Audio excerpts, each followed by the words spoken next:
when you see the greed and the concentration of power within, did you ever have a moment of doubt about capitalism and whether greed's a good idea to run on? Well, first of all, tell me, is there some society you know that doesn't run on greed? You think Russia doesn't run on greed? You think China doesn't run on greed? What is greed?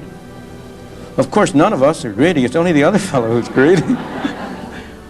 The world runs on individuals pursuing their separate interests. The great achievements of civilization have not come from government bureaus. Einstein didn't construct his theory under order from a bureaucrat. Henry Ford didn't revolutionize the automobile industry that way. In the only cases in which the masses have escaped from the kind of grinding poverty you're talking about, the only cases in recorded history are where they have had capitalism and largely free trade. If you want to know where the masses are worst off, it's exactly in the kinds of societies that depart from that. So that the record of history is absolutely crystal clear that there is no alternative way so far discovered of improving the lot of the ordinary people that can hold a candle to the productive activities that are unleashed by a free enterprise system. But it seems to reward not virtue as much as ability to manipulate the system. And what does reward virtue? You think a communist commissar rewards virtue? You think a Hitler rewards virtue? You think, excuse me, if you'll pardon me, do you think American presidents reward virtue? Do they choose their appointees on the basis of the virtue of the people appointed or on the basis of their political clout? Is it really true that political self-interest is nobler somehow than economic self-interest? Look at this lead pencil. There's not a single person in the world who could make this pencil. Remarkable statement? Not at all. The wood from which it's made, for all I know, comes from a tree that was cut down in the state of Washington. To cut down that tree, it took a saw.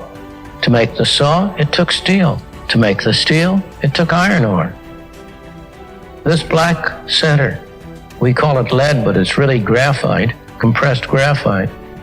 I'm not sure where it comes from, but I think it comes from some mines in South America. This red top up here, the eraser, bit of rubber, probably comes from Malaya, where the rubber tree isn't even native. It was imported from South America by some businessmen with the help of the British government. This brass ferrule, I haven't the slightest idea where it came from, or the yellow paint, or the paint that made the black lines, or the glue that holds it together. Literally thousands of people cooperated to make this pencil. People who don't speak the same language, who practice different religions, who might hate one another if they ever met. When you go down to the store and buy this pencil, you are in effect trading a few minutes of your time for a few seconds of the time of all those thousands of people. What brought them together and induced them to cooperate to make this pencil? There was no commissar sending out orders from some central office.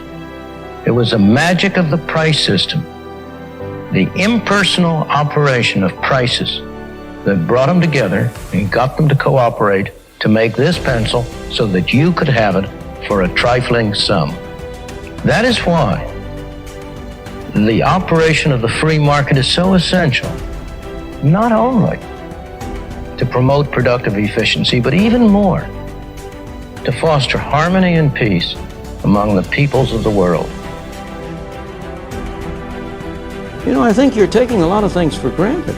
And just tell me where in the world you find these angels who are going to organize society for us. Well, I don't even trust you to do that. Let alone myself.